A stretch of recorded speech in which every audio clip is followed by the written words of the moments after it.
Yang jauh mendekat, yang dekat merapat, sudah rapat kita berangkat. Jumpa lagi bersama Kak Ian. Hari ini kita akan belajar bahasa Indonesia. Dan pelajaran hari ini adalah kita akan membahas atau ya latihan-latihan soal buat kamu dalam rangka menghadapi ujian yang sebentar lagi kamu akan hadapi. Oke, tanpa berlama-lama kita langsung masuk ke pembahasan soalnya. Oke, kita lihat ya. Nah, soalnya sudah muncul. Jadi adik-adik, soal yang pertama itu ada sebuah teks. Diberikanlah sebuah teks. Ini diberikan teks ini untuk nomor 1 sampai 6. Ya, artinya teks ini gunanya untuk menjawab pertanyaan nomor 1 sampai 6. Nah, seperti yang sering kali diajarkan bahwa dalam menghadapi soal bahasa Indonesia, ketika kamu bertemu dengan teks, maka sebaiknya kamu langsung fokus ke soalnya. Ya, ilustrasi sederhananya begini. Tadi dari rumah kamu ke mana sekarang? Ke rumah teman atau dari rumah teman ke rumahmu sekarang? Ada berapa mobil warna merah? Nah, nggak tahu kan? Kenapa? Karena kamu tidak dikasih tahu sebelumnya. Kamu disuruh nyari mobil warna merah. Coba yang kalau di awal dikasih tahu. Coba kamu cari mobil warna merah itu ada berapa? Maka di jalan kamu pasti akan fokus mencari mobil warna merah. Begitu juga dengan menjawab soal. Ketika kamu lihat dulu soalnya baru lihat di teks, maka kamu akan lebih konsentrasi dengan apa yang kamu cari. Oke? Nah, kita coba lihat dulu soal nomor 1. Nah, ide pokok paragraf pertama teks tersebut. Waduh, ini gampang sekali. Ya, ide pokok dalam sebuah paragraf itu 90% lebih itu biasanya ada di kalimat pertama. Ya, jadi ketika kamu sudah ketemu soal ide pokok, gagasan utama, atau pikiran utama, atau kalimat utama, maka kamu harus langsung fokus ke kalimat pertama di dalam paragraf tersebut. Karena 90% lebih itu kalimat utama atau pikiran utama atau ide pokok ada di situ. Ya, itu kalau dalam pola pelajaran bahasa Indonesia namanya paragraf yang induktif. Artinya ide pokoknya atau kalimat utamanya ada di awal paragraf. Sementara kebalikannya, ada yang namanya deduktif, itu ada di akhir paragraf. Oke, kita lihat. Yuk, kita coba masuk ke teksnya ya. Di sini ada kata-kata jalak putih ya. Lalalala bahasa ilmiah ini merupakan burung dari suku Surnidae. Burung ini, nah, semakin jelas ya. Jadi inilah ciri-ciri untuk mendeteksi kalimat utama itu yang mana. Kata-kata burung ini berarti ini menjelaskan kalimat yang ini. Maka sudah bisa dipastikan bahwa kalimat utamanya atau ide pokoknya pasti kalimat pertama, ya, terletak di kalimat pertama. Nah, hanya coba kita turun ke bawah ke soal lagi. Kalau kita lihat pilihannya, ternyata pilihannya lebih mengarah kemana? Ya, jadi idenya apa? Artinya kita harus baca secara cepat, tidak perlu baca terlalu lambat atau baca dengan menyimak terlalu dalam, baca cepat. Nanti kamu akan tergambar kira-kira apa sih yang diomongin? Apakah bulu burung jalak putih? Apa ngomongin bulunya? Atau ngomongin jalak putih yang langka? Atau definisi jalak putih itu apa? Pelestarian atau deskripsinya? Yuk kita balik ke teks. Oke, jalak putih burung ini berulang sedang sekitar sesuai namanya jalak putih memiliki warna bulu hitam. Suaranya keras dan ribut sebagai burung endemik sebaran jalak putih meskipun terkadang galopok. Nah, dari pembaca cepat tadi sudah langsung tergambar di kita bahwa ini membicarakan tentang si jalak putih. Artinya ada bentuk tubuh, ekor, segala macam warna, berarti deskripsi dari si jalak putih. Coba kita lihat. Nah, dengan demikian jelas sekali bahwa nomor 1 jawabannya pasti E, deskripsi jalak putih ya. Jadi ini kakak buletin. Oke? Nah, berhubung soalnya akan turun ke bawah, jadi supaya kamu lihat, oh jawabannya E ya. Kamu mau screenshot boleh dan sebagainya buat belajar nanti. Oke? Nah, sudah cukup? Maka kakak hapus lagi ya. Karena kalau enggak ntar buletin pindah mana? Oke, nomor 2.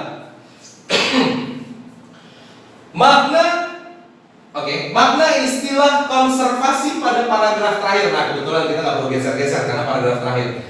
Makna kata konservasi di paragraf terakhir itu apa? Kalau kamu ketemu soal seperti ini, maka kamu tinggal gunakan pengetahuan umum kamu bahwa kata-kata itu kira-kira apa maknanya. Kalau kakak sekarang ini melihat itu konservasi. Konservasi itu yang ada dipertahankan supaya tetap terpelihara. Makanya ada istilah orang yang konservatif itu cenderung kuno, karena sebenarnya bukan kuno, dia mempertahankan yang ada. Dia sulit untuk menerima hal yang baru, makanya dijuluki konservatif. Nah, konservasi berarti mempertahankan yang ada supaya tetap lestari. Berarti pemeliharaan, bisa juga perlindungan. Nah, itu pemahaman umumnya. Nah, sekarang tinggal kita lihat di teks. Bagi orang yang belum paham tentang kegiatan konservasi burung, mengenal jenis burung dan habitatnya dapat menjadi langkah awal untuk menyebarkan semangat konservasi kepada masyarakat luas. Kita lihat pilihannya. Usaha dalam mempertahankan populasi burung. Boleh aja, mungkin bisa mempertahankan keadaan dan situasi burung. Keadaan dan situasi burung. Mungkin kalau keadaan dan situasi lingkungan hidup burung, habitat burung, mungkin ini bisa jadi jawaban. Tapi kayaknya ini enggak ya. Oke, yang berikutnya pemeliharaan dan perlindungan burung dari kepunahan. Masuk akal. Lalu menjaga dan mengembangkan burung, mengembangbiakan burung, ini pasti tidak. Lalu mempertahankan dan melindungi populasi burung. Nah, dari sini jelas kandidat yang bisa jadi jawaban adalah 1, 3, dan 5 atau A, C, dan E. Nah, manakah yang paling tepat? Yang paling tepat adalah C. Kenapa? Karena tadi bagi logika kita konservasi atau logika pemahaman umum, konservasi itu adalah perlindungan. Itu kata yang paling pas. Di mana di 3 pilihan ini yang ada kata perlindungan adalah pilihan C, ya. Oke, Adik-adik, dari soal ini kita belajar bahwa pengetahuan umum itu sangat penting. Kita tidak pernah tahu soal itu menanyakan kata apa, istilah serapan apa. Yang pasti semakin kamu banyak membaca, semakin banyak pengetahuan yang kamu miliki, maka semakin banyak kosakata-kosakata yang bisa kamu pahami. Oke, kita lanjut ke nomor berikutnya. Nomor 3. Boleh dibantu Kak untuk digeser ke bawah. Oke, aku hapus ya. Nomor 3. Bagaimanakah upaya yang dapat dilakukan pemerintah untuk menjaga kelestarian burung? Ya, kalau gitu kita boleh lihat dulu pilihannya, mengenalkan berbagai jenis habitat burung jalak putih pada masyarakat luas agar tidak memburunya. Lalu menyebar. Nah, pada saat kita melihat pilihan seperti ini, kita akan sulit. Ntar dulu, kayaknya harus ngintip lagi ke teks. Boleh Kak kita bawa lagi ke teks? Ya. Tadi kita udah dapat pertanyaannya, bagaimanakah upaya yang bisa dilakukan untuk menjaga kelestarian burung jalak putih. Nah, kalau kita baca ini masih deskripsinya jalak putih itu seperti apa. Lalu di paragraf kedua ini membicarakan tentang perburuan, jadi banyak yang memburu karena saking indahnya. Lalu di paragraf ketiga, karena populasinya yang sangat memprihatinkan, maka ini menjadi faktor yang menyebabkan penurunan populasi jalak putih dari jalak putih itu sendiri. Lalu, nah di sini ada kata-kata lihat. Karena akibat kita udah scan dari pertanyaan. Nah, pemerintah telah memasukkan spesies ini ke dalam daftar burung langka yang dilindungi. Nah, dari sini jelas bahwa ini salah satu usaha untuk melestarikan jalak putih dari kepunahan. Jadi kita balik lagi ke soal. Maka udah sangat mudah sekali. Di soal, ya boleh turun lagi. Ya terima kasih. Maka A itu bukan, B itu bukan, C itu bukan, memberikan perlindungan melalui undang-undang dan memasukkan jalak putih ke dalam spesies langka yang dilindungi. Inilah dia jawabannya. Ya, jadi jawabannya adalah D. Oke, paham ya? Silakan kamu catat sendiri nomor 3 D supaya nanti kamu bisa pelajari video ini lagi. Oke? Lanjut. Nomor 4. Maksud pernyataan edukasi bagi masyarakat. Edukasi bagi masyarakat. Edukasi. Kakak tanya dulu, edukasi kira-kira apa? Edukasi. Mengajarkan, ajaran, pengajaran. Nah, dari kata dasar atau dari katanya, maka ini berkaitan sama yang kakak bilang tadi, perbanyak membaca supaya pengetahuan kamu luas. Edukasi artinya pengajaran. Itu kata kunci. Maka ketika kita lihat ke pilihan, ada kata mengajarkan di pilihan A, maka pilihan A menjadi kandidat yang paling kuat untuk menjadi jawaban. Ya, Sambil kita lihat dulu pilihan lainnya. Pemerintah menyosialisasikan pelestarian burung jalak putih kepada masyarakat. Ya, itu cuma sosialisasi doang ya, tidak berhubungan sama edukasi. Harusnya di sini sosialisasi bukan edukasi. Lalu memasukkan pelajaran budidaya jalak putih dalam pembelajaran. Bukan, ini bukan bagian dari yang dimaksud kalimat ini, gitu ya. Lalu mengajak pemerintah berpartisipasi aktif, itu malah terbalik.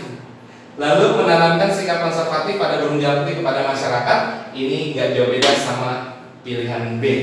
Nah, oleh karena itu jelas sekali pilihan yang paling tepat adalah A, yaitu mengajarkan dengan cara-cara melestarikan burung jalak putih. Itulah makna edukasi bagi masyarakat.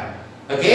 Nah, adik-adik, sebelum kita lanjut ke soal berikutnya, ada fakta menarik di soal nomor 4 ini, yaitu kata menyosialisasikan. Nah, kata menyosialisasikan. Mungkin sebagian dari kamu menganggap ini salah ketik. Tidak deh. Karena di dalam pelajaran bahasa Indonesia jelas sekali bahwa semua kata dasar yang berawalan huruf K, T, S, P, ketika dia bertemu dengan imbuhan me, maka dia wajib melebur. Contoh, kupas, tambahin me, jadi mengupas, K-nya melebur. Lalu apa lagi? Soal, menyoal, atau sapu, menyapu, melebur jadi eng. Lalu lagi T, tulis, jadi menulis. Lalu P, pukul, jadi memukul. Nah, muncul pertanyaan, Kak, sosialisasi itu bukannya kata serapan? Betul, walaupun kata serapan, ejaan bahasa Indonesia menyatakan bahwa seluruh kata tanpa terkecuali wajib melebur ketika bertemu dengan imbuhan me. Oke, pengetahuan baru lagi ya buat kamu, tambahan. Oke, kita bisa lanjut ke nomor selanjutnya, itu nomor 5. Nomor 5, apa yang ditanya? Kita cek. Bukti simpulan yang menyatakan bahwa burung jalak putih semakin sedikit akibat perburuan. Maka di sini kita harus melihat dari teks, ya, dari teks itu mana yang paling mewakili. Sebetulnya kamu tidak perlu melihat teks juga bisa. Coba kita lihat satu persatu ya. Yang A, populasi jalak putih yang sekarang sangat memprihatinkan disebabkan oleh tingginya perburuan untuk kepentingan komoditas perdagangan. Kata ulang, soalnya bukti simpulan yang menyatakan bahwa burung jalak putih semakin sedikit akibat dari perburuan dan habitat berkurang dalam kalimat. Nah, jadi dengan demikian yang paling tepat adalah, coba kita lihat ya B, selain perburuan perdagangan berkurang habitat menjadi faktor pendukung penurunan populasi jalak putih. Sayangnya keberadaan ini semakin sulit ditemukan di alam liar. Bla bla bla bla bla, atau IUCN memberikan status ini kritikal lalala. Perlindungan dengan undang-undang ini merupakan salah satu upaya yang bisa dilakukan untuk menekan laju kepunahan jalak putih. Jadi yang mana dong? Kita lihat, karena dia bicara tentang akibat dari perburuan, maka yang paling tepat antara A dan B. Kita lihat, populasi jalak putih sangat memprihatinkan. Selain perburuan perdagangan, berkurang habitat menjadi faktor pendukung. Ya, untuk mengonfirmasi jawabannya pasti B. Kenapa? Karena di sini yang menyatakan bahwa burung jalak putih semakin sedikit itu diakibatkan berkurangnya habitat dan perburuan. Coba kita konfirmasi ke teks. Kita konfirmasi ke teks. Ya, coba kita lihat di paragraf 3, ya betul. Sangat memprihatinkan disebabkan oleh tingginya perburuan. Tadi masuk satu kata ya. Untuk kepentingan komoditas perdagangan. Selain perburuan untuk perdagangan, berkurangnya habitat. Coba kita cek lagi ke soal nomor 5. Kakak yakin kamu menemukan pemandangan yang oh iya betul ya. Jadi jawabannya adalah B. Selain perburuan untuk perdagangan, berkurangnya habitat. Jadi ada 2 poin. Itulah bukti bahwa tentang kalimat ini. Oke, lanjut. Oke, nomor 6. Pokok pikiran yang sesuai untuk melengkapi bagian yang rumpang sesuai isi teks di atas. Ya, ini jadi jawaban mengonfirmasi pilihan yang nomor 1 ya, bahwa ide pokoknya adalah deskripsi burung jalak putih. Lalu yang kedua berbicara tentang populasi burung jalak putih. Yang keempat edukasi kepada masyarakat. Nah, paragraf 3 itu kira-kira apa ide pokoknya, kita lihat. Nah, populasi jalak putih sangat memprihatinkan tadi ya, perburuan, lalu berkurangnya habitat, lalu banyak upaya yang dapat dilakukan untuk menjaga. Pemerintah telah memasukkan spesies ini ke dalam satwa atau burung langka sehingga dilindungi lewat undang-undang. Lalu perlindungan dengan undang-undang ini merupakan salah satu upaya yang bisa dilakukan untuk menekan laju kepunahan burung jalak putih. Coba kita lihat kepilihannya. Ya, nomor 6. Oke.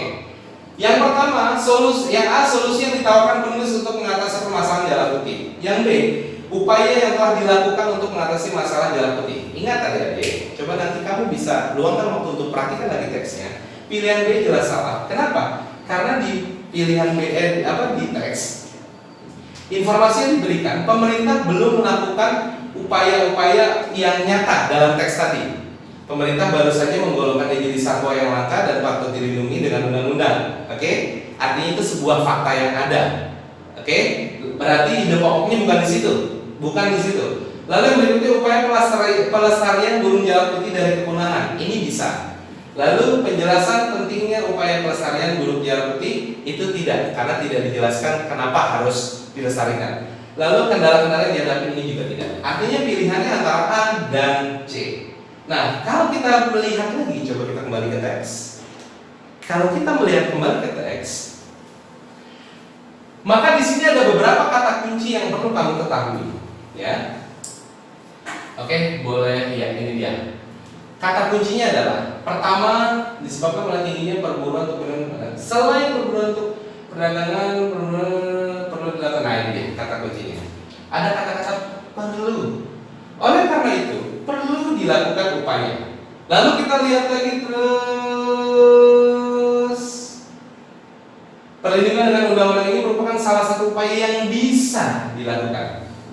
Nah, dengan dua kata kunci ini, maka jelas sekali ini adalah sebuah opini dari si penulis. Maka paragraf ketiga akan lebih cocok jika, boleh turun ke bawah, nomor 6. Jika pokok pikirannya adalah A, solusi yang ditawarkan oleh penulis, ya. Jadi dia lebih cenderung seperti itu. Artinya kalau bicara sebuah teks, maka ini adalah sebuah teks persuasif, di mana di bagian inilah penulis mengutarakan maksud dan tujuannya dia menulis artikel tersebut, ya. Jadi ini dia inti dari teks tersebut ada di sini ternyata. Oke, bisa ya. Kita lanjut ke nomor berikutnya. Oke, kita hapus dulu. Nomor 7. Nah, ini tentang biografi, kelihatan langsung dari awal Dewi Sartika dilahirkan dari keluarga. Ini pasti teks biografi. Langsung kita lanjut ke soal.